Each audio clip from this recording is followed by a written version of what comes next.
ఏ cases లేని మా పార్టీకి సంబంధించిన అందులో ఒక దళిత పార్టీ అనొచ్చు, లేకుంటే ఎస్సీ ఎస్టీ బీసీ మైనారిటీలకు అలా అంబేద్కర్ గారు స్థాపించిన ఇంత గొప్ప పార్టీ నుంచి ఒక హైలీ ఎడ్యుకేటెడ్ డాక్టర్ అన్న ఒక ఉమెన్ నిలబడతా ఉన్నారు.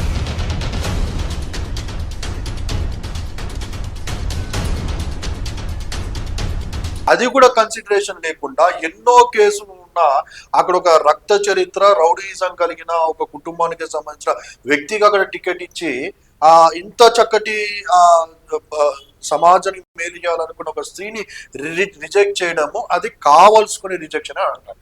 ఎవరు చేసిండొచ్చు ఇది? 100% ఇది గవర్నమెంట్ యొక్క ఇన్స్ట్రక్షన్స్, గవర్నమెంట్ యొక్క ఇంప్లిమెంట్ లేకుండా మాత్రం రిజెక్షన్ అనేది ఉండదు. ఎందుకంటే కాంగ్రెస్ పార్టీ ఇన్వాల్వ్మెంట్ ఉందా? 100% రేవంత్ రెడ్డి గారు సీఎం గారి ఇన్వాల్వ్మెంట్ దీనిలో.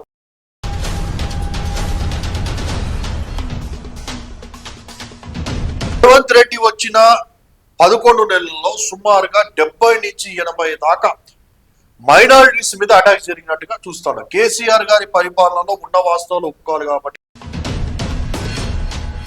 కేసీఆర్ గారు వచ్చిన తర్వాత నేను మెచ్చుకోవాల్సింది, సెల్యూట్ కొట్టాల్సిన విషయం ఏంటంటే పోలీస్ వారికి లా అండ్ ఆర్డర్ కు ఫుల్ ఫ్లెడ్జ్ గా పవర్స్ ఇచ్చాడు. దాన్ని మాత్రం హైలైట్ గా కంట్రోల్ చేశాడు. ఎప్పుడైతే కేసీఆర్ గారు జరిగిపోయారో మళ్ళీ కాంగ్రెస్ నయాపాలన స్టార్ట్ అయిపోయింది. అవి చూస్తే ఈయన ఒక పాస్టరా లేకపోతే ఈయన ఒక క్రైస్తవుడా, ఆర్ఎస్ఎస్ కి ఇన్నర్ గా సపోర్ట్ చేస్తున్నాడు, ఆర్పిఐ పార్టీని అడ్డం పెట్టుకొని బీజేపీ కండువలు కప్పుకున్నారు, ఇట్లా కొన్ని మేము మాటలు విన్నాము. సో అవి అపోహలు అంటారా, నిజాలే అంటారా? అయితే బీజేపీలో నేను జాయిన్ అవడం వాస్తవం.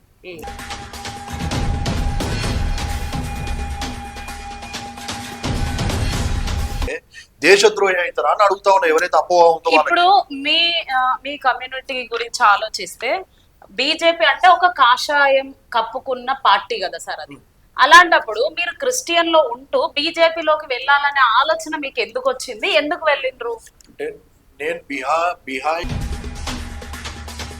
దేవుడు సృష్టించిన మీరు బీజేపీలోకి వెళ్ళిరు కదా సార్, వాళ్ళు జై శ్రీరామ్ అనమంటారు, మీరు అంటారా? నేను అనను. ఎందుకు అనరు? అనను. కాషాయం కండువ కప్పుకున్న మీరు పార్టీ ప్రకారంగా వెళ్ళాను కానీ ఇప్పుడు కూడా సైకిల్ మీద నడుస్తాను. అవును, అలాంటి రాజకీయ నాయకులు ఇంకా లేరా అనేది నా బాధ. ఒకవేళ ప్రజలు నాకు అవకాశం ఇస్తే మరొక గుమ్మడి నరసయ్య గారు, మరొక కాంశీరాము, మరొక అంబేద్కర్ గారిని చూస్తారని చెప్పి మాత్రం చెప్పుకున్నాను.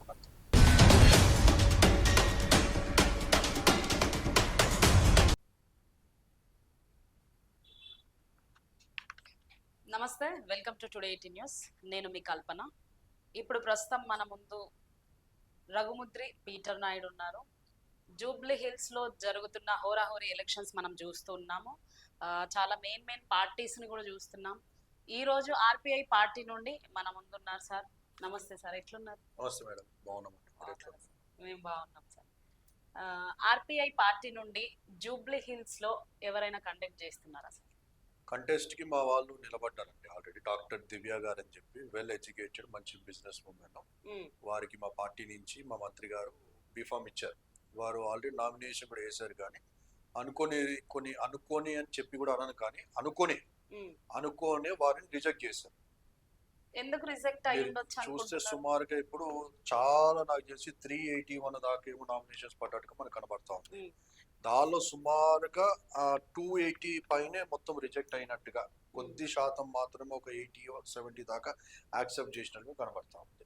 సో కారణాలు కూడా చూస్తుంటే వెరీ స్మాల్ రీజన్స్ ని చూపెడుతున్నారు. అంటే వారిది ఏదో ఓటర్ ఐడి సీరియల్ నంబర్ అనేది ప్రాపర్గా ఆవిడ రాలేదని చెప్పి ఆవిడ్ని రిజెక్ట్ చేసినట్టుగా కనబడుతుంది. ఇప్పుడు మనము కాన్స్టిట్యూషన్ ప్రకారం మనం చూస్తూ ఉంటే అండి, ఆ కాన్స్టిట్యూషన్ ప్రకారంగా రిజెక్ట్ చేయాలంటే కారణాలు ఏం చూపెట్టాలి, ఆర్ఓ గారు కానీ అబ్జర్వర్ గారు ఏం చూపెట్టాలి అంటే, ఒకవేళ వారి మీద ఏమైనా క్రిమినల్ యాక్టివిటీస్ కానీ క్రిమినల్ చర్యలు కానీ ఏదైనా అట్లాంటి కేసెస్ ఉన్నట్లయితే, అందుకే మనం ఫిలప్ చేసి ఇచ్చేటప్పుడు కూడా మీ మీద ఎన్ని కేసులు ఉన్నాయి, మీ ఆస్తి పాసులు ఏంటి, మీ బ్యాంక్ అకౌంట్ ఏంటి, మీరు ఎంత ఖర్చు పెడతారు అనేది క్లియర్గా మన అఫిడవిటీలు అనేది ఇస్తాం మనం.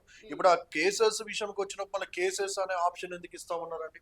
ఆ కేసెస్ ని పరిశీలించే కదా ఆ క్యాండిడేట్ ఎలిజిబుల్ కాదా అనేది ఉంటుంది. ఇప్పుడు వాస్తవానికి మనం అబ్జర్వ్ చేస్తా అండి, ఏ కేసెస్ లేని మా పార్టీకి సంబంధించిన అందులో ఒక దళిత పార్టీ అనొచ్చు, లేకుంటే ఎస్సీ ఎస్టీ బీసీ మైనారిటీలకు అలా అంబేద్కర్ గారు స్థాపించిన ఇంత గొప్ప పార్టీ నుంచి ఒక హైలీ ఎడ్యుకేటెడ్ డాక్టర్ అన్న ఒక ఉమెన్ నిలబడతా ఉందన్నప్పుడు అది కూడా కన్సిడరేషన్ లేకుండా ఎన్నో కేసులు ఉన్నా అక్కడ ఒక రక్త చరిత్ర రౌడీజం కలిగిన ఒక కుటుంబానికి సంబంధించిన వ్యక్తికి అక్కడ టికెట్ ఇచ్చి ఇంత చక్కటి ఆ సమాజానికి మేలు చేయాలనుకున్న ఒక స్త్రీని రిజెక్ట్ చేయడము అది కావాల్సుకునే రిజెక్షన్ అంటారు.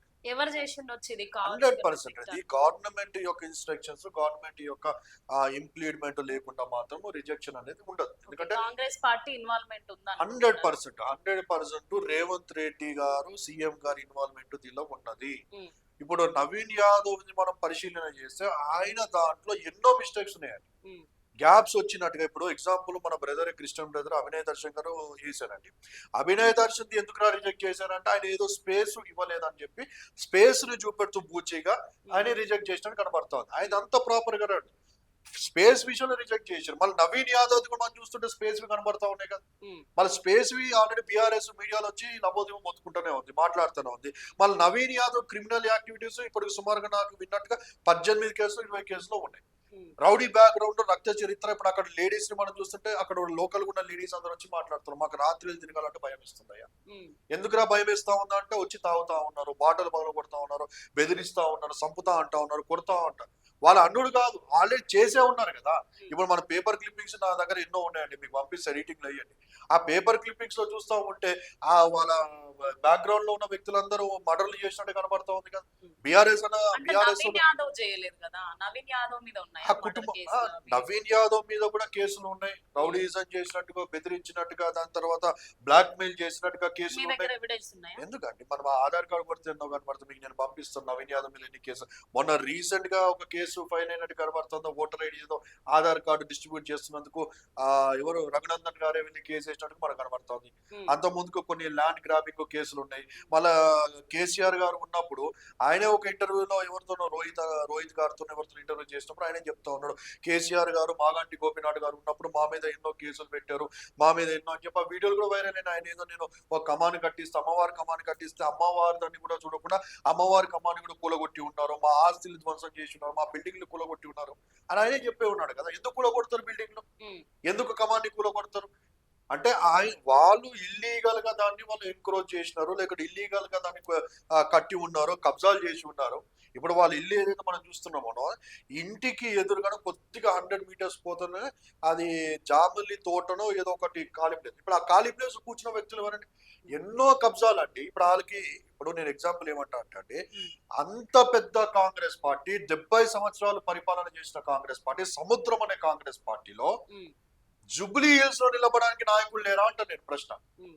అంటే నిలబెట్టిన ఆయన నాయకుడు కాదనుకుంటున్నారు. అంటే నా ఒక మాట ఉద్దేశం ఏంటంటే నాయకులు లేక కాదు, కానీ ఇప్పుడు అంత పెద్ద పార్టీలో మనకి టికెట్ రావాలనంటే నువ్వు ఎంత ఖర్చు పెడతావు, నీ స్టామినా, నీ ఎబిలిటీ, నీ బ్యాక్గ్రౌండ్ ఏంది, నువ్వు పార్టీ ఫండ్ ఎంత ఇస్తున్నావు, నువ్వు ఎంత ఖర్చు పెడుతున్నావు, ఇక్కడ సీనియర్స్ ఎంత మేనేజ్ చేస్తావు అనేది పాయింట్. అక్కడ ఇంటర్నల్ గా ఆలోచన చేస్తావు.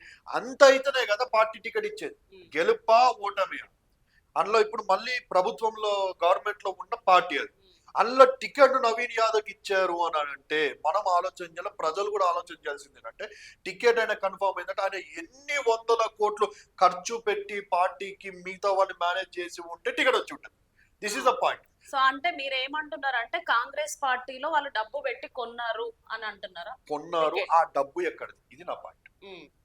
ఏం చేస్తే వచ్చింది, వాళ్ళ డాడీ గారు ఏం చేసి ఉంటారు, ఈయన ఏం చేసి ఉండాలి, తమ్ముడు కానీ వాళ్ళ ఫ్యామిలీ వాళ్ళ బిజినెస్ ఏంటి, ఇన్ని గానం కోట్లు ఖర్చు పెడితే గానీ రాని టికెట్, మళ్ళీ ఇప్పుడు ఎన్ని కోట్లు ఖర్చు పెట్టాలి, అంత డబ్బు ఎక్కడిది, అక్కడ క్లియర్ గా అర్థమవుతా ఉంది కదా. సో వాళ్ళు రౌడీజం చేసి ఇది సంపాదించారు అని అంటున్నారు. 100% ప్రజలు, నేను అనట్లేదు, ప్రజలు అంటున్న మాట. ఆ ఒక పేరు ఎక్కడి నుంచి వచ్చింది ఏంటి కదా అనేది చరిత్ర ప్రజలకు తెలుసండి. సో నేను పిలుపునిచ్చేది ఏంటంటే రేవంత్ రెడ్డి ఖచ్చితంగా ఇలా ఇన్వాల్వ్ అయ్యి మా పార్టీని కానీ మిగతా వారిని కానీ పార్టిసిపేట్ చేయకుండా ఇందులో తొండిగా చీటింగ్ గా చేసి మిగతా వాళ్ళందరినీ రేస్ నుంచి తప్పించినట్టుగా క్లియర్ కట్ గా మనకు కనబడతా ఉంది. సో ఇప్పుడు మీ పార్టీ నుండి రిజెక్ట్ అయినరు అంటే ఇందులో రేవంత్ రెడ్డి హస్తం ఉంది 100% అండి, 100% రేవంత్ రెడ్డి హస్తం ఉంది. మరి నవీన్ యాదవ్ కి సీట్ ఇచ్చారు కదా సార్ అక్కడ. అవును. నవీన్ యాదవ్ ప్రజలకు తగ్గ నాయకుడు అని అంటారా మీరు? ఏ ప్రజలు చెప్తా ఉన్నారంటే మొన్న మనం చూస్తుంటే నామినేషన్ క్లియర్ కనబడుతుంది. ఏ ప్రజలు కనబడ్డారు అక్కడ? ఎంతమంది ప్రజలు కనబడ్డారు? చుట్టూరు చూస్తా ఉంటే తెలంగాణలో ఉన్న స్క్రాప్ మొత్తం కనబడతా ఉంది. ఎవరైనా నామినేషన్ కి ప్రజాసేవ చేయడానికి పోయేటప్పుడు మొత్తం గుండాగాని రౌడీగాని పెట్టుకొని పోతారా? తెలంగాణలో ఉన్న టాప్ మోస్ట్ గుండాల రౌడీలు మొత్తం ఆయన చుట్టే కనబడతా ఉన్నారు కదండి. ఆయనకు అంత కామన్ సెన్స్ కూడా లేదా అని చెప్పి అంటా ఉన్నా ఈరోజు. మనం క్లియర్ గా చూస్తా ఉంటే అంత ముందుకు నామినేషన్ కి వేయక ముందు నవీన్ యాదవ్ యొక్క ఆ గ్రాఫ్ అనేది ఒక రేంజ్ లో పైకి పోతాడు. నేను కూడా ఒక కోణంలో అనుకున్నది, సరే మా పార్టీ కంటెస్ట్ చేస్తున్నా, గెలిపోవటం అనేది దేవుడి చేతిలో ఉంది, రేసు మాత్రము నవీన్ యాదవ్ అనుకున్నాను. ఇంతకు ముందు గతంలో కూడా ఆయన రెండు సార్లు చేశాడు కదా, ఓడిపోయాడు. ఎందుకు ఓడగొట్టారు ప్రజలు? సహజం కదా. ఇప్పుడు అంత మంచి వ్యక్తి అని చెప్పి కాంగ్రెస్ పార్టీ ఆయనకి ఇచ్చినప్పుడు మైనారిటీలు, ఎస్సీలు, బీసీలు, దళితులు అందరూ మగ్గు చూపే కాంగ్రెస్ మగ్గు చూపే కాంగ్రెస్ పార్టీకి ఈ ఇంత ఆలోచన లేకుండా ఎట్లా ఇచ్చిందంటే టికెట్ 3 సార్లు 2 సార్లు ఓడిపోయిన నవీన్ యాదవ్ కి టికెట్ ఎట్లా ఇచ్చింది కాంగ్రెస్ పార్టీ? 2 సార్లు ఓడిపోయి ఉన్నారు యువత కాబట్టి నెక్స్ట్ టైం గెలిస్తే యువతకు మంచి చేస్తారనే ఆలోచనతో కూడా ఇచ్చిండ్రు అని అనుకోవచ్చు కదా. ఏ మంచి చేసిరని చెప్పి గ్రౌండ్ రిపోర్ట్ లేదు అక్కడ. మాగాంటి గోపీనాథ్ కంటే వారి ఫ్యామిలీ కంటే మంచి చేసినట్టయితే ఇక్కడ కనపడలేదు కదా మనకి. సో ఇప్పుడు ఈ టాపిక్ లో సార్ మాగంటి గోపీనాథ్ గారు చనిపోయిన తర్వాత సునీత వాళ్ళ ఇంటి నుండి సునీత మేడం కూడా కంటాక్ట్ చేయడం జరుగుతుంది. మరి వాళ్ళ గురించి మీరు ఏం చెప్పాలనుకుంటున్నారు? ఇప్పుడు వాళ్ళది కూడా మనం చూస్తూ ఉంటే అండి, వాళ్ళది కూడా ఏదో పర్సనల్ లైఫ్ అనేది మనకు క్లియర్ గా కనబడతాం. రెండో పాయింట్ మెయిన్, ఇప్పుడు సునీతమ్మ గారికి ఇచ్చినను లేకుంటే అసలు ఏబీసీ పర్సన్ కి ఎవరికి ఇచ్చినను, అసలు ప్రజలు కేసీఆర్ గారి పాలన వారు వద్దనుకోనే కదా ఆల్టర్నేట్ గా ఒకరికి ఇచ్చారు.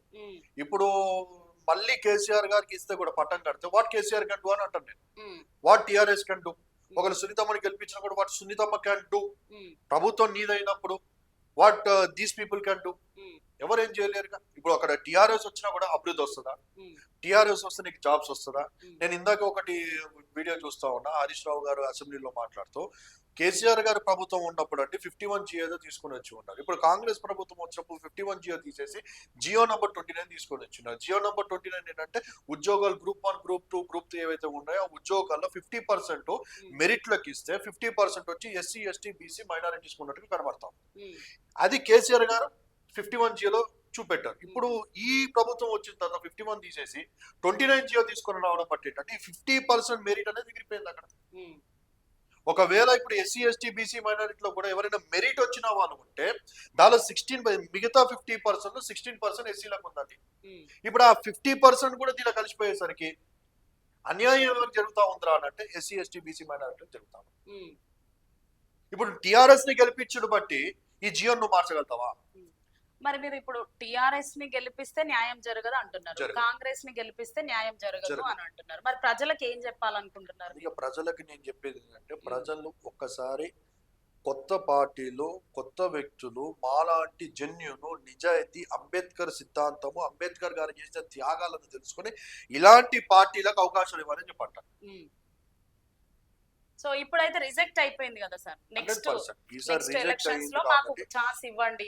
మేము నెక్స్ట్ ఎలక్షన్స్ దాకా ఖచ్చితంగా మేము ప్రశ్నిస్తూనే ఉంటాం, కొట్లాడుతూనే ఉంటాం. నెక్స్ట్ ఎలక్షన్స్ లో నేను మాటిస్తా ఉన్నాను, రేవంత్ రెడ్డి ఓడిపోవడానికి నెక్స్ట్ ఎలక్షన్ కారణము రఘుముద్రి పీటర్ నాయుడు. ఇది గుర్తుపెట్టుకోండి.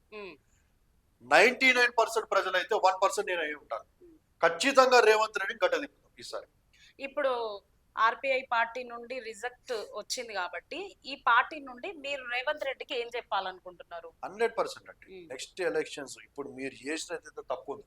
మాకు అవకాశం ఇచ్చి ఉంటే ప్రజలు మమ్మల్ని ఎంతమంది ఆదరిస్తా ఉన్నారు, ప్రజల్లో మాకున్న బలం ఎంత, మేము ఎంతవరకు చేసుకోగలమో మాకు అర్థమయ్యేది. మమ్మల్ని మేము ప్రూవ్ చేసుకునే వాళ్ళము, మీకు కూడా అర్థమయ్యేది. కానీ మాకు మీరు అవకాశం ఇవ్వకుండా అంతెందుకంటే లాస్ట్ టైం కూడా ఈ విషయమే కాకుండా లాస్ట్ టైం కూడా మా మీటింగ్స్ మేము కొన్ని క్రిస్టియన్ కి సంబంధించిన మైనారిటీ మీటింగ్స్ పెట్టాలన్నప్పుడు కూడా వాటికి పర్మిషన్ కూడా ఇవ్వలేదండి.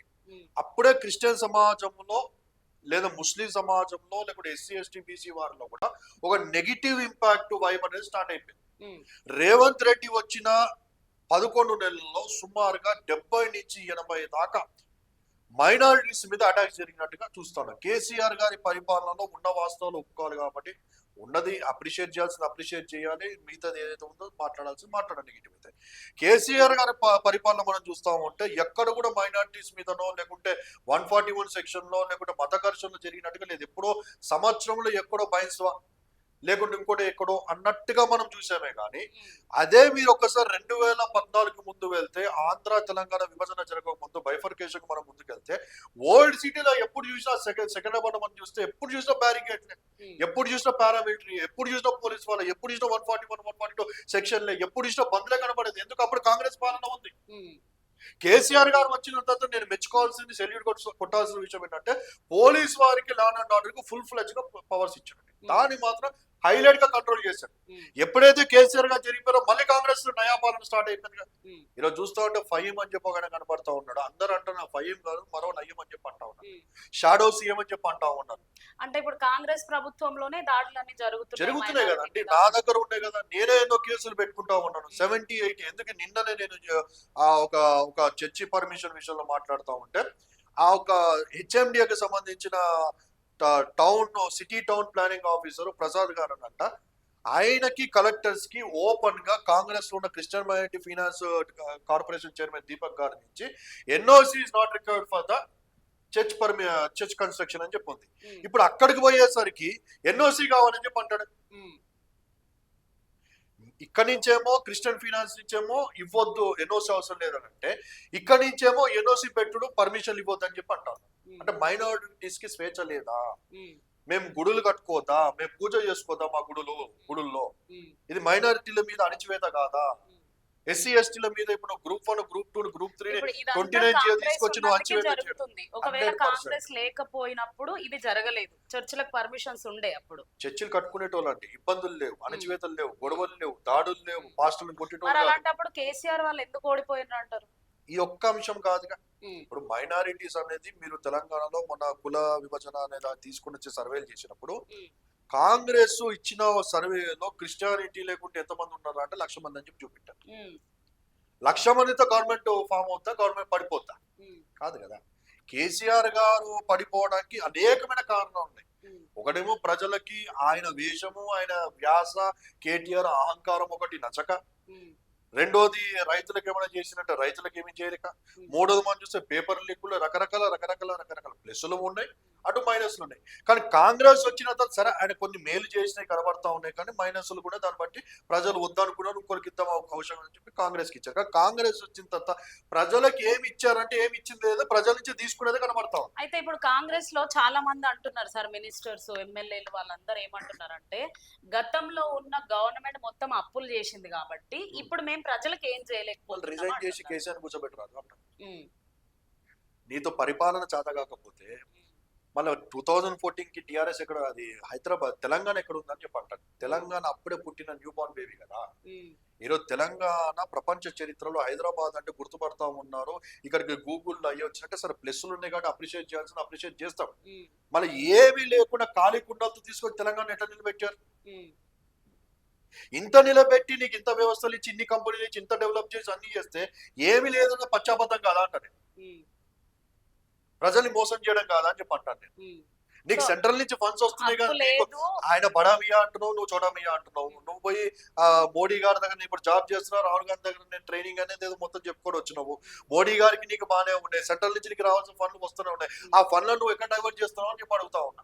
ప్రజలకేమో నాకు ఫండ్స్ లేవని చెప్పి అంటా ఉన్నావు. నీకు రావాల్సిన 1,00,000 కోట్లు ఏదైతే సెంట్రల్ నుంచి వస్తూనే ఉన్నాయి, వచ్చినాయి, నువ్వు ఏం చేస్తా ఉన్నావు? కాంగ్రెస్ బాగానే చేస్తుందని వస్తుంది కదా సార్. ఫ్రీ బస్ పెట్టిండ్రు, ఇప్పుడు ఆయన కట్టినయని పూడుస్తున్నట్టు ఫ్రీ బస్ పెట్టిరు కదా. ఫ్రీ బస్సు పెట్టినారు కానీ దాని మీద 10 రూపాయలు ఛార్జీలు పెంచినారని మీరు మర్చిపోతా ఉన్నారు. 10 రూపాయలు ఛార్జీలు పెరిగినాయి కదా. నేను మొన్న ఒకసారి చూద్దామని చెప్పి బస్సు ఎక్కాను. బస్సు ఎక్కినప్పుడు టికెట్ కొందామని చెప్పి టికెట్ కొనుక్కున్నాను. నా వెనుకలు ఉన్న వ్యక్తి బహుశా 1 మంత్ తర్వాత వచ్చాడేమో. అదేం సార్ లాస్ట్ 30 రూపాయలు ఉంది కదా సికింద్రాబాద్ నుంచి బోయినపల్లికి, ఇప్పుడు 40 రూపాయలు అంటారు రిటర్న్ చెప్పన్నాడు. పెరిగింది సార్ అన్నాడు. ఎంత పెరిగింది అంటే 10 రూపాయలు పెరిగింది. ఎన్ని రోజులు 10 రోజులు అయిపోయినా పెరిగింది. ఛార్జీలన్నీ నువ్వు పెంచుకుంటూ పోతూనే ఉన్నావు కదా. సో ఫ్రీ పెట్టినట్టే ఆటో పెట్టి యూనియన్ మిగిలిన ఆల్రెడీ వాళ్ళకి బయటకు వచ్చి నీ ధర్నా చేస్తూనే ఉన్నారు కదా. ఆటోలు పుట్టగొట్టావు కదా, ఊబర్ పుట్టగొట్టావు కదా, ఓలా పుట్టావు కదా, డ్రైవర్స్ మొత్తం పుట్టగొట్టావు కదా నువ్వు. సో స్త్రీలకైతే మంచిగా చేస్తున్నారు కదా, ఆడవాళ్ళకు వాళ్ళు ఫ్రీ బస్ పెట్టినందుకు వీళ్ళకు ఇట్లా అవుతుంది. మగవాళ్ళ మీద నువ్వు పైచం పెట్టినట్టుగా. అంటే మగవారు నీకు అన్యాయం చేశారా, లేదు మగవారు నీకు ఓటు అంటే ఇప్పుడు మీరు ఏమంటున్నారు, మగవాళ్ళకి ఆడవాళ్ళకి కలిపి ఫ్రీ బస్ పెట్టాల్సింది అంటున్నారా? నువ్వు చేయి, నువ్వు ప్రభుత్వం ఉన్నది అందుకే కదా. ఫ్రీ ట్రాన్స్పోర్టేషన్ తీసుకుంటారా, ఫ్రీ మెడికల్ తీసుకుంటారా, ఫ్రీ ఎడ్యుకేషన్ తీసుకుంటారా. ఇప్పుడు ఈ బస్సులు పెట్టుడు బట్టి లాభము మళ్ళీ ఆర్టీసీకి వచ్చిందని చూపెట్టుకుంటా ఉన్నావు, కానీ బిహైండ్ ద స్క్రీన్ మనం చూస్తూ ఉంటే ఏదైతే టెక్నాలజీ పెట్టి కొత్తగా టికెట్లెస్ పేపర్లెస్ తీసుకొచ్చి నువ్వు ఏదైతే ఆ మిషన్లు పట్టుకొచ్చినావో, ఆ మిషన్ లో ట్రాన్స్పోర్ట్ మినిస్టర్ అయిన పొన్నం ప్రభాకర్ ఆయన చేతిలో 300 కోట్ల స్కామ్ జరిగిందనేది ప్రజలు మర్చిపోరుగా. ఇది ఖచ్చితంగా జూబ్లీ హిల్స్ ఎలక్షన్ లో ఇప్పుడు ప్రజలు ఓటేసే ముందు వీళ్ళు చేసిన స్కామ్లు ఏంటని గుర్తుపెట్టుకోవాలి. రెండోది, ఫ్రీ బస్ ఇచ్చినావు అని చెప్పి అంటా ఉన్నావు, కానీ ఎన్ని బస్సులు పెంచినావు నువ్వు? మొత్తం ఇట్లా మొత్తం ఇట్లా ఏమంటారు గుచ్చేసి మొత్తం అంత తోసేసుకున్నట్టు వెళ్తా ఉన్నావు, కానీ నువ్వు బస్సులు పెంచలేదే. స్టాపులు పెంచినావా? నేను చెక్ చేద్దామని చెప్పి అప్పుడప్పుడు బస్సులో వెళ్తా ఉంటా, నువ్వు ఆపవే బస్ స్టాపుల్లో ఫుల్ అయిపోయిందని చెప్పి నువ్వు వెళ్ళిపోతూ ఉంటావు, ఖాళీ ఉన్న వెళ్ళిపోతూనే ఉంటావు. ఎందుకు? లేడీస్ ని ఎక్కించుకుంటే మాకు వచ్చే రూపాయి ఏం లేదని చెప్పి ఎంతో మంది నేను చూశానండి. బస్ స్టాప్ లో ఆపడు, అలా తక్కువ ఆపక ఎవడైనా దిగాడంటే బస్సు బగా అంటే పేరుకి మాత్రమే ఫ్రీ బస్ ఇచ్చామని చెప్పి ఇచ్చినట్టే ఇచ్చి, ఏదైతే నేను ట్రాన్స్పోర్ట్ డిపార్ట్మెంట్ కి, బస్సులకి, ఆర్టీసీలకి వెచ్చించవలసిన వేతనాలు ఏవైతే ఉన్నాయో దాన్ని ఇది ఒక మిషన్ పట్టుకొచ్చాం, పేపర్లే తీసుకొచ్చామని చెప్పి దీనికి మొత్తం నువ్వు డైవర్ట్ చేసి ఆ అమౌంట్ లో నీకెంత వాటా, ఆ మాట అర్థం కాదని నేను చెప్తాను. కాంగ్రెస్ లో కూడా నా కుటుంబ సభ్యులు ఉన్నారు, కాంగ్రెస్ లో కూడా కొంతమంది హై పొజిషన్ లో ఉన్న వ్యక్తులు ఉన్నారు. ఇంటర్నల్ గా మాకు తెలియాల్సిన విషయాలు మాకు తెలుస్తూ ఉంటాయి. కాబట్టి ఒక డిపార్ట్మెంట్ కి ఇన్ని వేల కోట్లు వచ్చి పడ్డాయండి స్టార్టింగ్. అది బయట ఎట్లా పబ్లిసిటీ అయిందనంటే, సెల్యూట్ టు రేవంత్ రెడ్డి గారు, మాకు ఇన్ని వేల కోట్లు మా డిపార్ట్మెంట్ కి, మా కమ్యూనిటీకి, మా క్యాస్ట్ వారికి మీరు ఇన్ని వేల కోట్లు ఇచ్చారని చెప్పి ఆ డిపార్ట్మెంట్ కి సంబంధించిన వారు దుమ్దాం చేసుకున్న కొన్ని రోజుల తర్వాత ఎంక్వైరీ చేసి కనుక్కున్న తర్వాత తెలిసింది ఏంటంటే, ఎంత అమౌంట్ వేసారో వేసినట్టే సీఎం గారికి ఇమీడియట్ ఏదో ఫిషరీ దానికి డైవర్ట్ చేయాలి, ఇమీడియట్ మీరు డైవర్ట్ చేయమన్నారు. వేసింది రూపాయలు లేకుండా అమౌంట్ మొత్తం ట్రాన్స్ఫర్. కానీ బయట నీకు పబ్లిక్ లో ఏం కనబడతా ఉంది, సోషల్ మీడియాలో ఫండ్ సీఎం గారు ఈ ఏబీసీ కమ్యూనిటీకి 2000 కోట్లు ఆయన రిలీజ్ చేశాడు. కాబట్టి తాలియా ఫుల్ పటాకులు అవి మా అన్న వెళ్ళాడు తీసుకొచ్చాడు దుమ్దాం చేశారు. కానీ అసలు నువ్వు రిలీజ్ చేసింది ఎంత అని చెప్పంటావు. ఆ 2000 కోట్లు ఎక్కడికి పోయినాయి? వీళ్ళే చెప్పింది ఇంకో డిపార్ట్మెంట్ కి అన్నావు, కానీ ఆ డిపార్ట్మెంట్ కి వెళ్ళిందా నువ్వు తీసుకున్నావు. నువ్వు రాజకీయాలకు రానప్పుడు నువ్వు ఆ గోడలకు మొత్తం పెయింటింగ్ వేసుకున్న వ్యక్తివి కదా, ప్రింటింగ్ ప్రెస్ నడిపిన వ్యక్తివి కదా నల్గొండను. ఈ రోజు నీకు లక్షల కోట్లు ఎక్కడికి వెళ్ళి వచ్చాయని చెప్పి అంటున్నావు. What is your business? నువ్వు సీఎం అవ్వక ముందు నీ యొక్క ఆస్తి ఎంత, సీఎం అయితే నీ ఆస్తి ఎంత? ప్రజల మీదకి నువ్వు రక్తం వాళ్ళు సీఎం అయ్యి ఒక 2 years కూడా అవుతలేదు ఇంకా. అవును, ఈ 2 years లోనే అంత సంపాదించిండ్రు అని అంటారు. 100%. ఇప్పుడు ఈ హైడ్రా అనేది ఏంటండి? ఇది ఆయన ప్యూర్లీ రియలేటర్, ఆయన సిటీని డెవలప్మెంట్ చేయడం ఎక్కడ డెవలప్మెంట్ చేస్తా ఉన్నారండి. ఇప్పుడు ఎంఐఎం పార్టీకి అక్రమ కట్టడాలను కూల్చడం తప్పు అంటున్నారా మీరు? కూల్చమని చెప్పి అంటా ఉన్నారు. దాన్ని అర్థం చేసుకోవాలంటే, ఇప్పుడు ఎంఐఎం పార్టీ ఓఎస్సీ గారు ఉన్నారు. ఇప్పుడు ఆయనది చెరువు మీద ఒకటి కాలేజ్ ఉంది కదా, చెరువు మీద కాలేజ్ ఎందుకు నువ్వు కూల్చలేదని చెప్పి అడగండి. దానికి ఏదో రీజన్ చెప్తారు. ఆయన ముట్టే దమ్ము లేదు, ఎందుకంటే ఆయన బయటికి పార్టీ పెట్టుకొని బయటికి ఏదో మాట్లాడతారు, కానీ ఇంటర్నల్ గా బీ టీమ్ ఆఫ్ బీజేపీ అని చెప్పి అందరికి తెలుసు, టైఅప్ అయి ఉన్నాడని చెప్పి. కాబట్టి ఇప్పుడు ఆయన ముట్టడు. అక్కడ 1000 మంది కాలేజీలో పిల్లలు చదువుతున్నారు కాబట్టి అది మేము గవర్నమెంట్ అండర్టేక్ చేసుకుని మంచిగా మేము ఏం చేయలేము, సో అది పిల్లల కోసమే వదిలేసినామని చెప్పాలి. రేపన్నాడు ఆ కింద మొత్తం లేయర్లన్నీ కొట్టుకొని పోయి మొత్తం మునిగిపోయింది అనుకోండి, పిల్లల ఒక పరిస్థితి ఏంటి? ప్రాణాలతో చెలగాటం. ఇప్పుడు ఎంఐఎం కి రేవంత్ రెడ్డి భయపడుతున్నారు అంటారా, లేదంటే మళ్ళీ ఎందుకు జూబ్లీస్ లో ఎంఐఎం పోటీ చేస్తలేదు? వాళ్ళు ఎక్కడ పడితే అక్కడ పోయి పోటీలో నిలబడతారు కదా. 138,000 ఓట్ బ్యాంక్ కలిగిన జూబ్లీ హిల్స్ ముస్లిం మైనారిటీది. అట్లాంటి దానిలో ఎంఐఎం ఎందుకు నిలబడట్లేదు?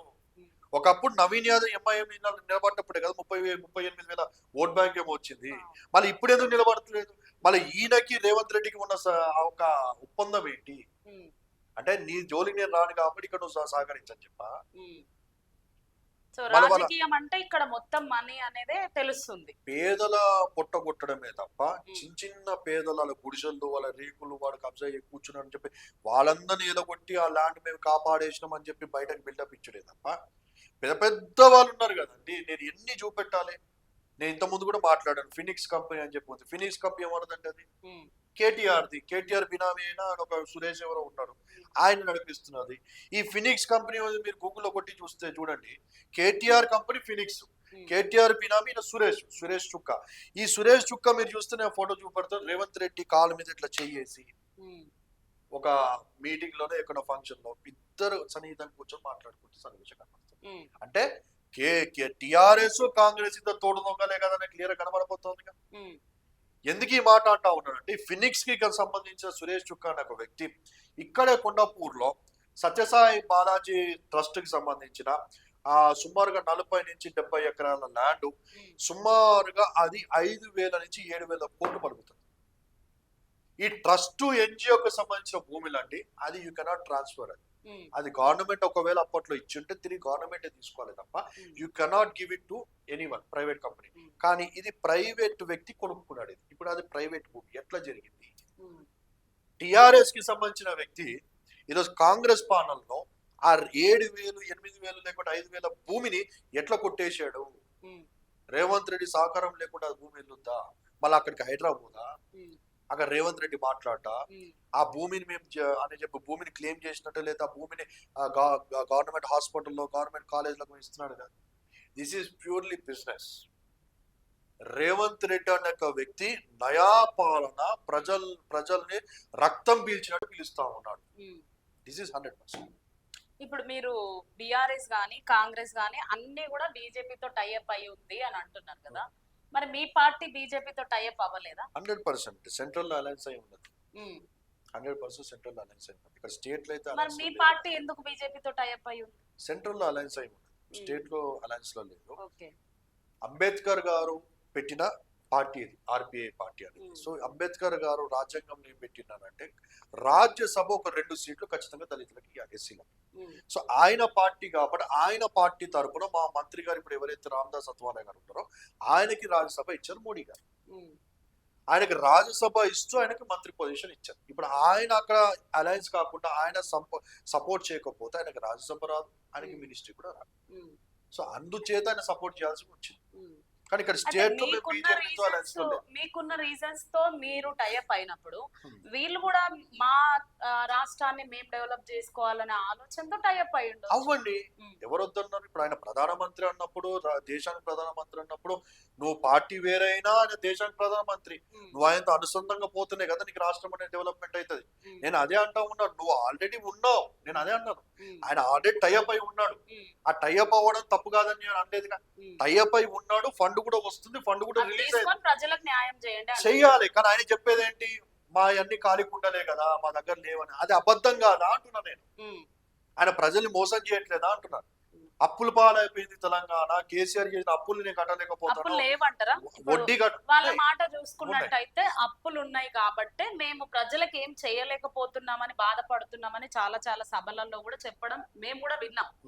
సో దానికి మీరు ఏమంటారు? అసలు ఎన్నో అప్పులు ఉన్నాయి కాబట్టి మేము ఫండ్ మాకు రావట్లేదు, ప్రజలకు మేము ఏం చేయలేకపోతున్నాం, లేదంటే మాది ప్రజాపాలన అని అంటారు రేవంత్ రెడ్డి. అప్పులు ఉన్నాయి అనేది 100% వాస్తవం అండి. అప్పులు ఏ రాష్ట్రానికైనా అప్పులు ఉంటాయి.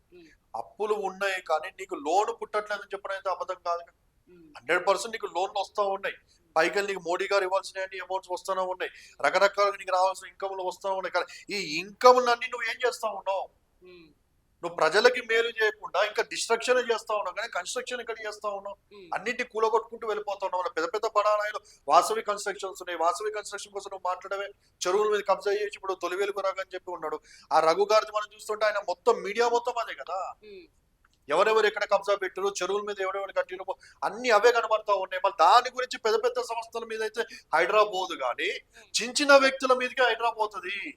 ఎందుకు? నీకు వాళ్ళకి ఇంటర్నల్ గా టైఅప్స్ ఉన్నాయి. వాళ్ళ నుంచి నీకు పార్టీ ఫండ్ అయితే ఫండ్ పోతా ఉన్నది కాబట్టి వారి జోలికి హైదరాబాద్. నేను ప్రజలు అదే గమనించాలని చెప్పి అంటా ఉన్నా. రేవంత్ రెడ్డి రెండు నాలుకలు, రెండు తలకాయలు, రెండు ఆలోచనలు ఏ విధంగా ఉన్నాయి? పెద్దవారికేమో ఒక లెక్క ఉంది, చిన్నవారికేమో ఒక లెక్క ఉంది. చిన్నవారికి సపోర్ట్ చేసేవాడు ఎవడు? అటు కేసీఆర్ మనకు సపోర్ట్ చేయాలని చెప్పి మన రేవంత్ రెడ్డి ఎందుకుంటే, ఈ రేవంత్ రెడ్డి మూలిగే నక్క మీద తాడికాయ పడ్డట్టు పుండు మీద కారం చల్లినట్టు కనబడతా ఉంది కదా.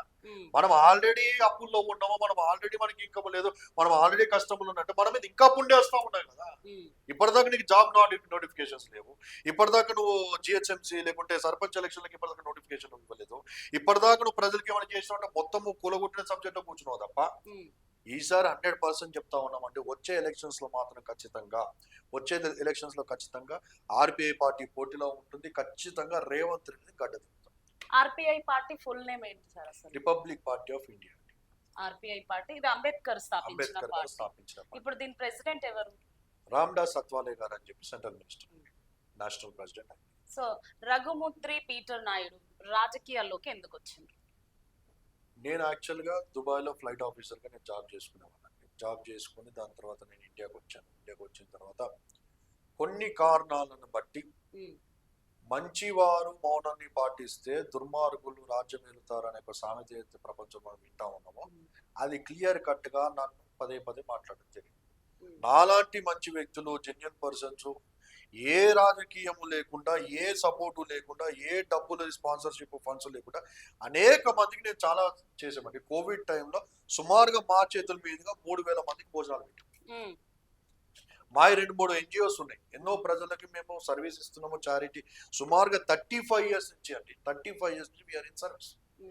ఏమి లేకుండానే నాలాంటి వారు ఇందిగానం చేస్తే ఎంతో మందికి ఇల్లులు కట్టించాము, ఎంతో మందికి కుల ఏమంటారు ఇంటర్ క్యాస్ట్ మ్యారేజెస్ చేసాము, రకరకాలుగా ఎంతో మందికి మేము ఆదుకున్నాం.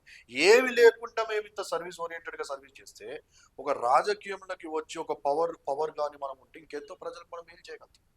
సో ఆ ఆలోచన ప్లస్ ఇప్పుడు కనబడుతున్న టిఆర్ఎస్ పాలన కానీ కాంగ్రెస్ పాలన కానీ మనం చూస్తూ ఉంటాం. వీళ్ళు ఎవరు కూడా డబ్బు వాళ్ళ కుటుంబాల నలుగురే తప్ప ఏ ప్రజలు కనబడుతూ ఉన్నారండి?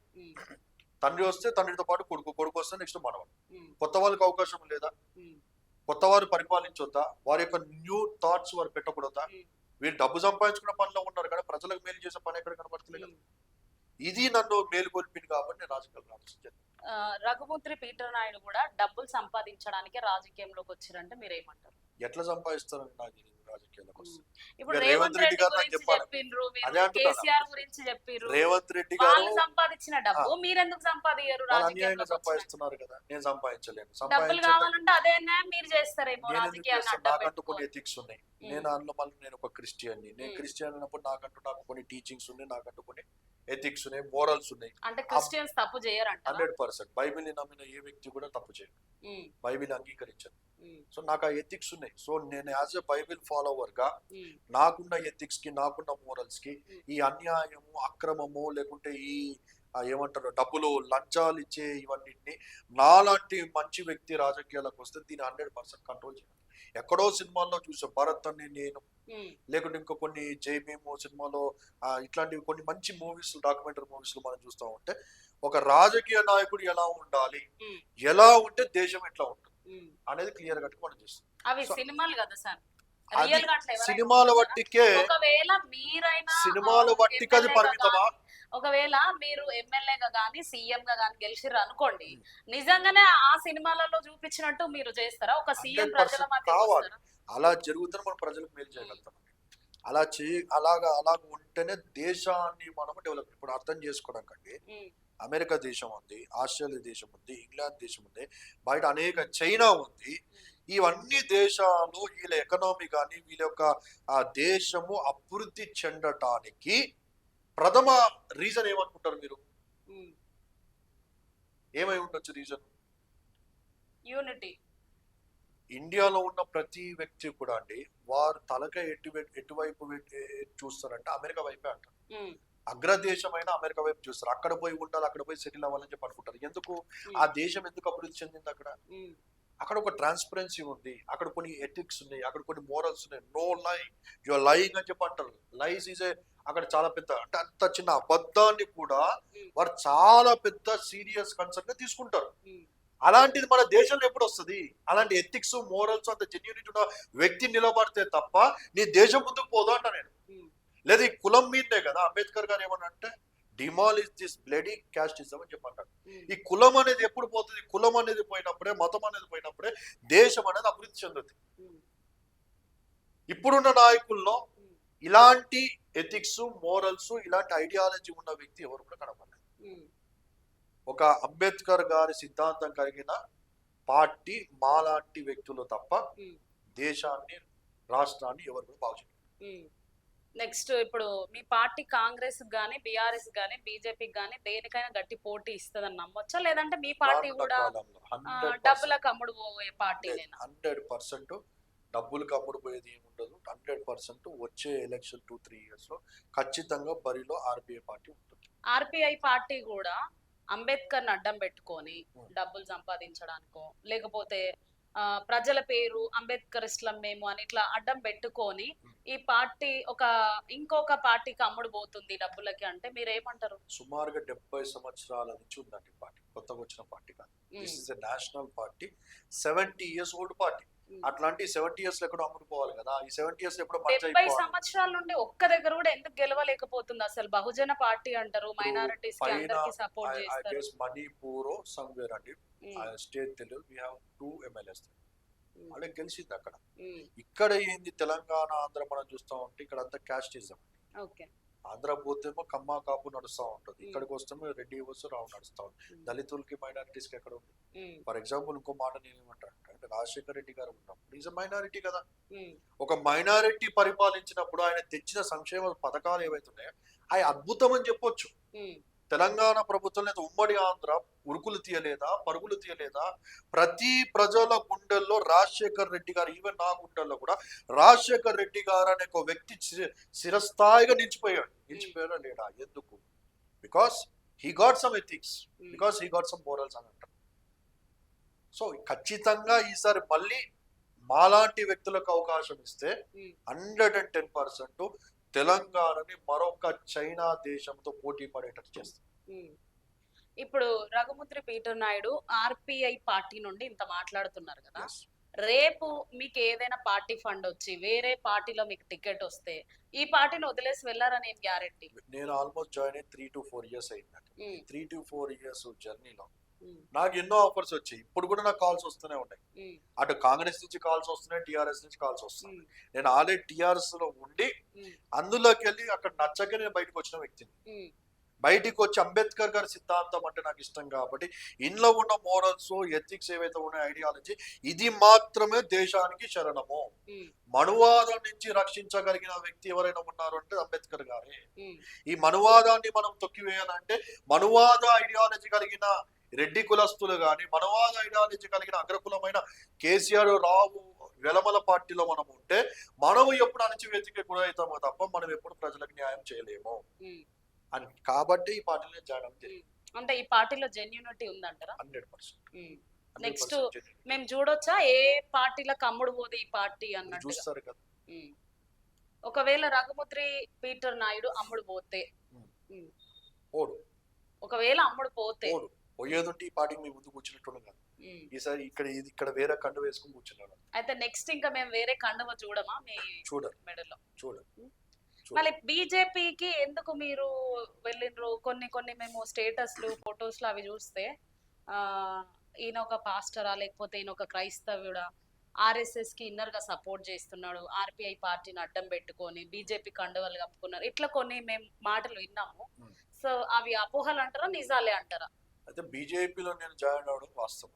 నేను ఒక పెద్ద ఆయనతో అన్నయ్యతో ఉన్నప్పుడు ఆయన కాంగ్రెస్ పార్టీలో నుంచి కొన్ని రేవంత్ రెడ్డి వచ్చిన తర్వాత అనుకోని కారణాలను బట్టి, రేవంత్ రెడ్డి చేస్తున్న పిచ్చి శాస్త్రాన్ని బట్టి ఆయన పార్టీకి రిజైన్ చేసేసి ఆయన బీజేపీలో జాయిన్. అన్నతో పాటు నేను కూడా బీజేపీలో జాయిన్ అవడం జరిగింది. కాబట్టి నేనేమంటానంటే ఇప్పుడు బీజేపీలో ఉంటే నేనేదో దేశద్రోహిని అని చెప్పి, బీజేపీ అంటేనే కదా దేశం. అంటే ఇప్పుడు బీజేపీ అంటేనే చాలా మంది క్రిస్టియన్స్ కి ఏముంటది, క్రైస్తవుల్లో ఆ ఒక అపోహ ఉండదు. క్రిస్టియనే కదా, క్రైస్తవుల్లో అపోహ ఉండదు. ఎందుకంటే చర్చిల మీద అపోహ అంటారా, నిజం అంటారా? అంటే నా విషయం జరుగుతున్నది వాస్తవమే, కానీ నా విషయంలో ఒక అపోహ, నేనేదో ఆర్ఎస్ఎస్ లేకుంటే నేనేదో బీజేపీ అని వాళ్ళ యొక్క అపోహ అని చెప్పి అంటా ఉన్నారు. వాళ్ళు అనుకుంటారు నేనేదో అట్లా ఇట్లా అని. కానీ వాస్తవం నేనేమంటా ఉన్నా అంటే బీజేపీలో జాయిన్ అయితే దేశద్రోహి అవుతారా అని అడుగుతా ఉన్నా ఎవరైతే అపోహ ఉందో ఇప్పుడు వాళ్ళకి.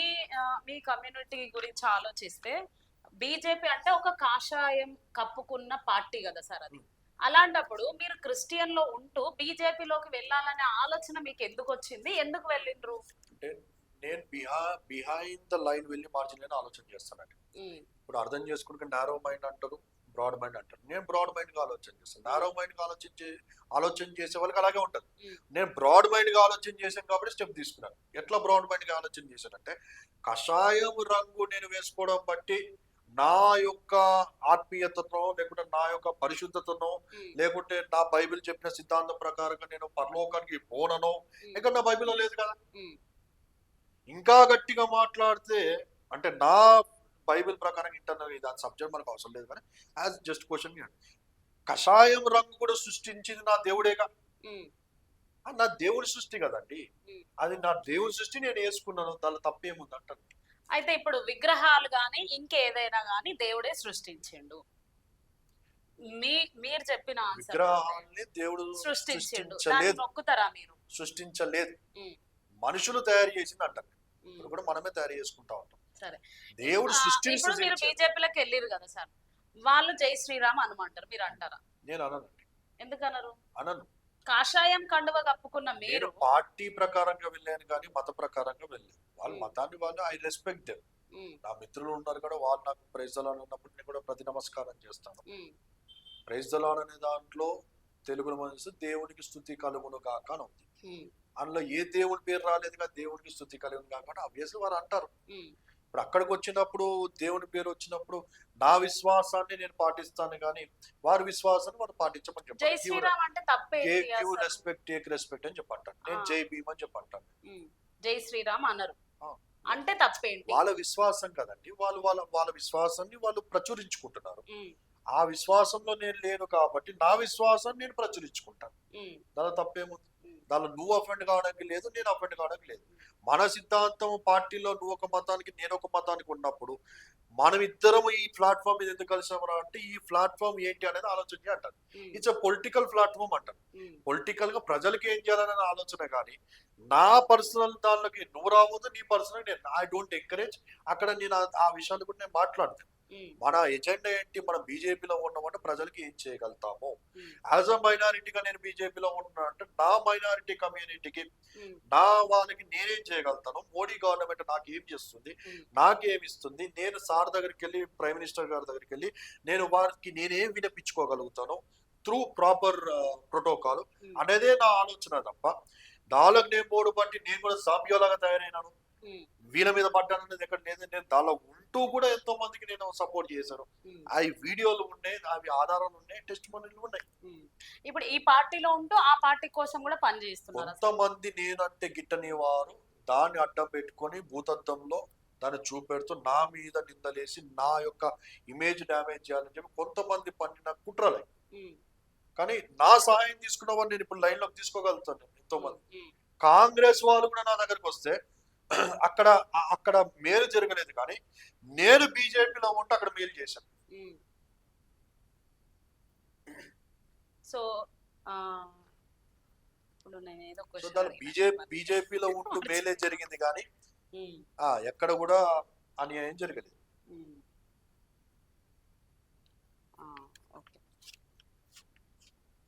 మీరు క్రిస్టియన్స్ తప్పు చెయ్యరు అని అన్నారు ఇంతకు ముందు. 100%. క్రిస్టియన్స్ తప్పు చెయ్యరు అన్నప్పుడు పాస్టర్స్ కానీ లేకపోతే క్రిస్టియన్స్ కానీ రాజకీయం చేయొచ్చా? క్రిస్టియన్స్ రాజకీయాలు చేయాలంటారు. ఎందుకు? క్రిస్టియన్స్ కి మంచి తెలుసు, క్రిస్టియన్స్ కి చెడు తెలుసు. చెడు నుంచి వచ్చినోడే క్రిస్టియన్ అవుతాడు.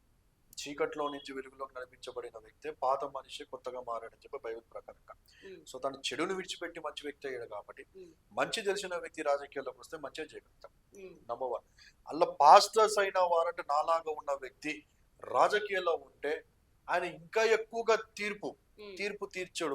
మంచి తీర్పు తీస్తాడు కానీ చెడు తీర్పు తీయలేదు. మరి ఆయనకి కొంతమంది చెడు చేయడం తెలియదు కొంతమంది కాబట్టి పాస్టర్స్ అంటున్నారు, ఈయన ఒక పాస్టర్ కదా, వీళ్ళకి ఎందుకు ఈ రాజకీయాలని. ఇప్పుడు మీరు అభినవ్ను కూడా అన్నారు కదా, ఉమ్. అభినవ్ను కూడా చాలా మంది అంటున్నారు, వీడు రాజకీయాలు అడ్డం పెట్టుకొని వాడు ఇట్లా వల్గర్ గా మాట్లాడడం. అది కూడా ఎవరో కాదు, హిందూస్ వాళ్ళు వీళ్ళు కాదు, క్రిస్టియన్సే అంటున్నారు. క్రిస్టియానిటీని అడ్డం పెట్టుకొని, ఒక పాస్టరిజం ని అడ్డం పెట్టుకొని రాజకీయంలోకి వచ్చారు డబ్బులు సంపాదించడానికి అని. అభినయ్ గారితో నాది పర్సనల్ ఇలాగే ఇంటర్వ్యూ అయినప్పుడు అండి ఆయన ఛానల్లో ఆయన సేమ్ ఇదే ప్రశ్న అడిగారు. ప్రశ్న అడిగినప్పుడు కూడా నేను చెప్పింది ఏంటంటే, క్రైస్తవులైన వారు, పాస్టర్స్ అయిన వారి పిలుపుని గుర్తెరిగి రాజకీయాల్లోకి వస్తే దేశం బాగుంటుంది అని చెప్పాను. అన్నా నువ్వు వాస్తవంగా చెప్పు, పాస్టర్స్ అంటే పాస్టర్స్ అందరని కాదు, వారి పిలుపుని బట్టి వాళ్ళు రావాలని చెప్పాను. ఇప్పుడు అభినయ్ దర్శన్ గారు మళ్ళీ డబ్బు సంపాదించడానికి వస్తా ఉన్నారా ఇంకేంటంటే ఆయన పర్సనల్ ఎజెండా నాకు తెలియదు, కానీ యాజ్ అ బ్రదర్హుడ్ గా ఖచ్చితంగా నేను రావుడు బెటర్, ఆయనకు వాకు చాతుర్యం ఉంది, పర్సనాలిటీ ఉంది, అన్ని ఉన్నాయి కాబట్టి ఆయన చేయడం మంచిదని చెప్పి అంటారు. ఇక ఇప్పుడు అందరికీ మనం నచ్చాలని చెప్పి లేదు కదండి. నేనేమంటానంటే, సరే నువ్వు చెప్పినట్టు నేను చెయ్యాలి అని అంటే, నా జీవితం నువ్వు చెప్పినట్టు నడవాలంటే నువ్వు బువ్వ పెట్ట అంటా నేను అని. బువ్వ పెడతాడా? 10 మంది 10 రకాలుగా అంటారంటే 10 మంది 10 రాళ్ళు వేస్తారు. మనం చేయాలనుకున్నది ఏంటి, మన క్లారిటీ ఏంటి, మన విజన్ ఏంటి అని దాన్ని బట్టి మనం వెళ్తాం. కొంతమంది పాస్టర్స్ రాజకీయంలోకి వచ్చిండ్రు, వీళ్ళు అమ్ముడు పోతున్నారు. ఇప్పుడు మిమ్మల్ని కూడా చాలా మంది అంటున్నారు, మేము కొన్ని మాటలు వింటున్నాము. రఘుముద్రి పీటర్ నాయుడు ఒక స్వార్థపరుడు, డబ్బులకు అమ్ముడు పోయే వ్యక్తి అని ఇట్లా కొంతమంది అంటున్నారు. మీరు కూడా ఇదే పాస్టరిజం లో గానీ లేదంటే క్రిస్టియానిటీలో ఉంటూ ఇవి చేసేది ఇవన్నీ వాస్తవం అంటారా, లేదంటే మీ నేను ఎగ్జాంపుల్ మీకు చెప్తానండి. నన్ను స్వార్థ ప్రియుడు అని చెప్పి అన్న వ్యక్తుల్లో నేను ఏల మీద చెప్తాను, 2-3 అని చెప్పి నాకు తెలిసి ఎవరు అన్నారు. అది కూడా ఇంకెవ్వరు కూడా రఘుముద్రి పీటర్ నాయుడు అన్న వ్యక్తి స్వార్థ ప్రియుడు కానీ ఆయన స్వచ్ఛందంగా, నేను జాబ్ వదిలిపెట్టుకొని నాకు 3 లక్షల సార్లు ఉంటే వదిలిపెట్టుకొని దేవుని సేవ చేయాలని చెప్పి ఒక పల్లెటూరులో పోయి ప్రజల కోసం నేను చేస్తున్న సేవ అది నాకు త్యాగం. దాంట్లో రాజకీయం వచ్చి ఇది దేవుడి సేవ అయితే ఇది ప్రజాసేవ. ప్రజల కోసం నేను అన్ని వదిలిపెట్టుకొని వచ్చి మన ప్రజల కోసం తిరుగుతాను. ఇప్పటికి ఎన్నో లక్షలు ఖర్చు పెట్టుకొని నేను చేస్తున్న సేవ. అయితే స్వార్థప్రియుడు అని చెప్పి అన్న వ్యక్తులు ఎవరైతే ఉన్న పేర్లు అవుతుంది, కానీ ఆ వ్యక్తులకు నేను చేసిన కొన్ని సహాయాలు అర్థం చేసుకోవడానికి నాతోనే ఉన్నప్పుడు నా బండి ఇచ్చా, అతనికి బండి ఇచ్చా. పీటర్ స్వార్థప్రియుడు ఎందుకు అయ్యాడో నేను చెప్తాను. నా బండి ఇచ్చా, నా కారు ఇచ్చా వాడుకోవడానికి, బైక్ ఇచ్చా, కొన్ని నెల రోజులు వాడుకున్నాడు, హెల్మెట్ కూడా ఇచ్చా. హెల్మెట్ ఇచ్చినప్పుడు హెల్మెట్ వాడుకోవాలిగా, పెట్టుకోవాలిగా, రూల్ ప్రకారం నువ్వు హెల్మెట్ పెట్టుకుని స్టైల్ గా కలర్ పెట్టుకుని తిరిగి సరే నీ పర్సనల్.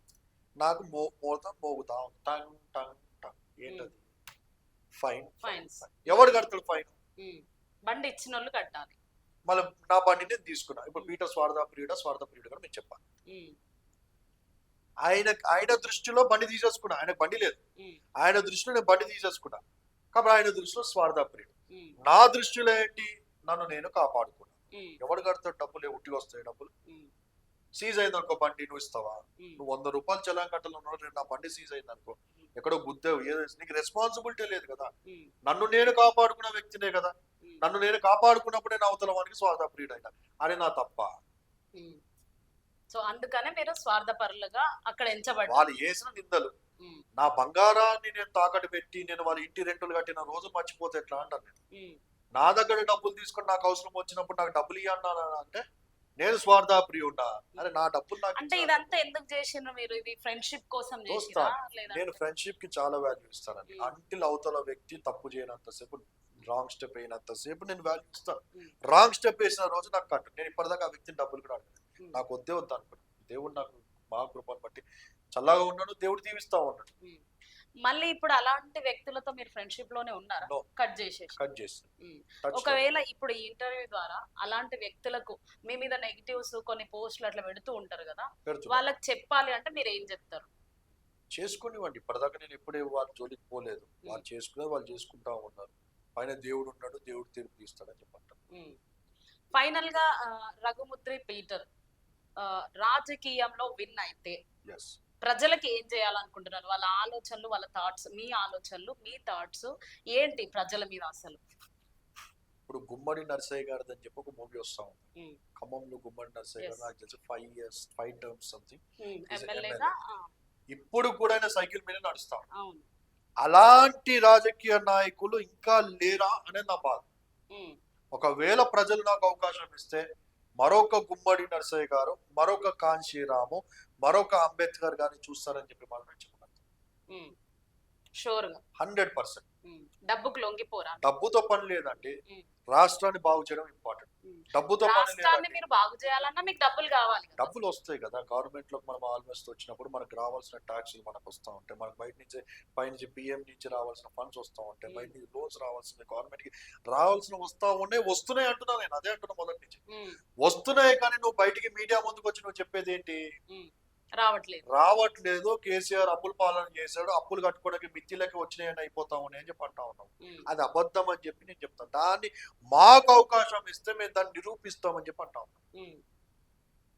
వచ్చే ఎలక్షన్స్ లో ఖచ్చితంగా బరిలో ఉంటాం. ప్రజలు కానీ వచ్చే ఎలక్షన్స్ లో మేము మిమ్మల్ని ఎమ్మెల్యేగా చూడొచ్చు అంటారు. 100% నేను నిలబడబోతా ఉన్నాను. నేను కంటెస్ట్ చేయబోతాను. సో ప్రజలకు ఏం చెప్పాలనుకుంటున్నారు? ప్రజలు మమ్మల్ని ఆదరించాలని చెప్పి మాకు విన్నపం. ఇలాంటి వ్యక్తులు మీరు చూస్తా ఉన్నారు. కాంగ్రెస్ ని మనము టిఆర్ఎస్ వద్దనుకునే కాంగ్రెస్ కి అవకాశం ఇస్తే ఈ రోజు కాంగ్రెస్ మనకి ఇల్లు లేకుండా చేస్తా ఉంది. ఈరోజు రేపు నీ ఇంటికాడికి రాదా? ఈరోజు హైడ్రాన్ ఒక రీజన్ తో ఇంకొన్ని ఇల్లు కొట్టేస్తా ఉన్నాం. రేపు ఇంకో రీజన్ పెట్టి ఇంకో ఇల్లు కొడతాం. రేపు ఇంకో రీజన్ పెట్టి ఇంకో ఇల్లు కొడతాం. అరే నాది చెరువు కాడ లేదు కదా, నాది ఎఫ్టిఎల్ లిమిట్ లో లేదు కదా నువ్వు అనుకుంటావు. అక్కడికి వచ్చిన వాడు ఇంకోటి ఏదో తీసుకొచ్చి పెడతాడు కండిషన్. నువ్వు ట్యాక్సులు పెంచి ఉన్నావు, ఛార్జీలు పెంచి ఉన్నావు, నోటిఫికేషన్ ఇవ్వట్లేదు, దాని తర్వాత డ్రైవర్ల పొట్టగొట్టి ఉన్నావు, రైతుల పొట్టగొట్టి ఉన్నావు, నువ్వు పెన్షన్ ఇస్తా ఉన్నావు, పెన్షన్ ఇవ్వలేదు, రకరకాలుగా. ఇప్పటిదాకా నా దగ్గర చూస్తే 55 pages of Congress manifesto election ముందుకు రాకముందు నువ్వు ఏదో ప్రచారంలో పెట్టావు అది ఉంది. ఇప్పటిదాకా నువ్వు ఒకటి నెరవేర్చింది లేదు, ఒక బస్సు తప్ప. ఈ 2 years నువ్వు చేసింది ఏంటి? నువ్వేం చేసింది లేదు కదా. మళ్ళీ నువ్వు ప్రజలు నిన్ను ఎందుకు ఎన్నుకోవాలి? టిఆర్ఎస్ వద్దనుకోండి కదా కాంగ్రెస్ కి ఇచ్చావు. థర్డ్ ఆప్షన్ లేక ఇప్పుడు మళ్ళీ టిఆర్ఎస్ అని చెప్పి అనుకుంటా ఉన్నారు. ఈసారి ఖచ్చితంగా మూడో ఆప్షన్ గా ఆర్పిఐ పార్టీ బరిలో నిలబడుకుంటాం. కొన్ని మెయిన్ నేషనల్ పార్టీస్ అనుకుంటూ ఉంటారు సార్, ఏమనుకుంటారు అంటే మేము ప్రజలను డబ్బు పెట్టి కొంటున్నాం అని అనుకుంటూ ఉంటారు. ప్రజలు కూడా ఓటును డబ్బుకు అమ్ముకుంటున్నారు కొంతమంది. సో అలాంటి ప్రజలు ఈ పార్టీని ఎంకరేజ్ చేస్తారని అనుకుంటున్నారా? 100%. ప్రజలు కూడా 100%. ప్రజలు చాలా మంది డబ్బుకు అమ్ముడుపోతున్నారు, అట్లనే పార్టీలు అమ్ముడుపోతున్నాయి. ఓటు కూడా ఇప్పుడు అంబేద్కర్ ఇచ్చిన హక్కు, ఓటు హక్కు న్యాయానికి చెప్పాలి అంటే ఆయన సృష్టించింది ఇది, ఆ హక్కు కల్పించింది ఆయనని అంబేద్కర్ గారు. అలాంటి పార్టీ స్థాపించిన ఆయన పార్టీని ఎందుకు పబ్లిక్ ఇంకా గుర్తించలేకపోతున్నారు అంటే మా డౌట్ ఏంటంటే ఆ పార్టీ డబ్బులు ఖర్చు పెట్టదు కాబట్టి ముందుకు రాలేకపోతుందేమో. ఈ మెయిన్ పార్టీస్ ఏమనుకుంటారు, మా దగ్గర డబ్బు ఉంది, ఆ డబ్బును మేము ఖర్చు పెడుతున్నాం కాబట్టి మేము గెలుస్తామనే ధీమా వాళ్ళకు ఉంటది అని మేము అంటున్నాం. ఇది వాస్తవం అండి, మీరు చెప్పింది వాస్తవం. కానీ ఇప్పటి నుంచి జరగబోయేది మాత్రము వేరెత్తుగా ఉంటుంది. మీరు చూస్తే ఆర్పిఐ పార్టీ నుంచి బయటకు వచ్చిన వ్యక్తి కాంశీరామ్ గారు. ఆయన బయటకు వచ్చి ఆయన పెట్టిన పార్టీ బిఎస్పీ. ఇక్కడ ఏం జరిగిందంటే ఆర్పిఐ పార్టీ వ్యవస్థాపకులు ఎవరైతే అంబేద్కర్ గారు ఉన్నారో, అంబేద్కర్ గారు మొత్తము దేశాన్ని సవరించాలనే దాని మీద దృష్టి పెట్టి కాన్సన్ట్రేషన్ చేసి దాన్ని గెలిచారండి. ఎట్లా గెలిచారంటే మనకు రాజ్యాంగం ఇచ్చారు. ఈరోజు స్త్రీలకి అందరికి హక్కులు కలిగి ఉన్నాయి, మానవులకు అందరికి హక్కులు కలిగి ఉన్నాయి అంటే అది అంబేద్కర్ గారు చేసిన కార్యసిద్ధి కదా అని చెప్పంటారు. ఆయన పొలిటికల్ గా పార్టీ పెట్టాడే కానీ ఆయన బరిలో నిలబడ్డప్పుడు ఆయన ఓడగొట్టింది ఎవరండి? నెహ్రూ గారు కాదా? కాంగ్రెస్ కాదా? ఆయన గెలిచింది కాన్స్టిట్యూషన్ గా, రాజకీయంగా ఆయన బహుశా ఓడిపోయి ఉండొచ్చు. ఆయనతో పాటు ఉన్న కాంశీరామ్ గారు బయటకు వచ్చి బిఎస్పీ పెట్టి ఆయన శిష్యుడిగాను లేదా ఆయన స్నేహితుడుగా ఉన్న కాంశీరామ్ గారు పొలిటికల్ గా గెలిచారు. కాంశీరామ్ గారు పొలిటికల్ గా గెలిచారు, అంబేద్కర్ గారేమో కాన్స్టిట్యూషన్ వైజ్ గా గెలిచారు. సో ఆయన యొక్క షాడో, ఆయన యొక్క ఐడియాలజీ బిఎస్పీ మనకు ఆల్రెడీ ఉత్తరప్రదేశ్ లో మాయావతి గారు ఆమె ఆల్రెడీ పరిపాలించారు. సో ఖచ్చితంగా ఈసారి మా ఐడియాలజీని, మా సిద్ధాంతాలను, ఖచ్చితంగా మా మేనిఫెస్టోను ప్రజల్లోకి స్ట్రాంగ్ గా మేము తీసుకొని వెళ్తాం. వచ్చే ఎలక్షన్స్ లో ఖచ్చితంగా we will be a king maker. ఇప్పుడు మేము డబ్బు పెట్టి కొంటాం ప్రజల్ని కాబట్టే మేము గెలుస్తాము అని అనుకునే పార్టీ ప్రజలకి నేను చెప్పేది ఒకటి అండి, డబ్బులకి కానీ మీరు వంగి మోసపోతే రేవంత్ రెడ్డి లాంటి వాళ్ళు 10 మంది వచ్చినా కూడా దేశాన్ని చేయలేదు. మీరు డబ్బు 1000 రూపాయలు 2000 5000 తీసుకుంటే వాడు రేపు వచ్చినప్పుడు ఖచ్చితంగా ట్యాక్సుల రూపంలో మన ప్రాణాలు, మన రక్తాన్ని పీలుస్తారు. మీరు డబ్బు వద్దని చెప్పండి, అభివృద్ధి కావాలని చెప్పండి. మాకు నోటిఫికేషన్ ఇవ్వమని చెప్పండి, ఉమ్, మాకు కావాల్సిన అభివృద్ధి చేయమని చెప్పండి. అప్పుడు చచ్చినట్టుగా వాడు చేస్తాడు, ఎందుకంటే డబ్బు ఖర్చు పెట్టలేదు కాబట్టి. ఉమ్, వాడు డబ్బు ఎలక్షన్లో ఖర్చు పెట్టాడా, నేను ఖర్చు పెట్టేది 10 ఎట్లా సంపాదించాలని ఆలోచన ఉంటుంది. ఎట్లా సంపాదిస్తాడు? ప్రజల మీద ప్రజల మీదకి కదా సంపాదిస్తాడు. అది ప్రజలకి ప్రజలు ఇచ్చే- మర్చిపోతా ఉన్నారు. ఆ, అందుకే అంబేద్కర్ గారు ఏమన్నారంటే ఎడ్యుకేట్ అని చెప్పి అన్నారు. ఉమ్, మేము ఇన్ని రోజులు ఎడ్యుకేట్ చేయలేకపోయాం కాబట్టి ఈరోజు మన పార్టీ అనేది బలహీనంగా ఉంది. ఉమ్, ఖచ్చితంగా మీడియా ద్వారా మేము ప్రజల్ని ఎడ్యుకేట్ చేస్తాము. ఉమ్. ఫైనాన్సెస్ అనే ఖచ్చితంగా పార్టీకి ఇంపార్టెంట్. ఖచ్చితంగా ప్రజలు మమ్మల్ని ఆదరిస్తారని చెప్పి మేము నమ్ముతాము. సో జూబ్లీ హిల్స్ ఎలక్షన్స్ చూస్తున్నాం కదా, 3 పార్టీలు అయితే తీవ్రంగా హోరాహోరీగా జరుగుతుంది. ఎవరికి ఓటేసి గెలిపించాలనేది ప్రజల చేతుల్లో, మీ చేతుల్లోనే ఉంది. డబ్బులకు ఓటు అమ్ముకోకుండా ఆర్పిఐ పార్టీ అంబేద్కర్ హావభావ జాలాలతో ఆ పార్టీని స్థాపించి ముందుకు తీసుకెళ్తున్నారు. మెయిన్ ఎలక్షన్స్ లో కూడా మేము గట్టి పోటీ ఇవ్వబోతున్నామని రఘుముద్రి పీటర్ నాయుడు కూడా అంటున్నారు. సో చూసాం కదా ఈ ఇంటర్వ్యూ. ఇంకో ఇంటర్వ్యూతో మేము ముందుకు వచ్చేస్తాం. అంతవరకు చూస్తూనే ఉండండి టుడే 18 న్యూస్.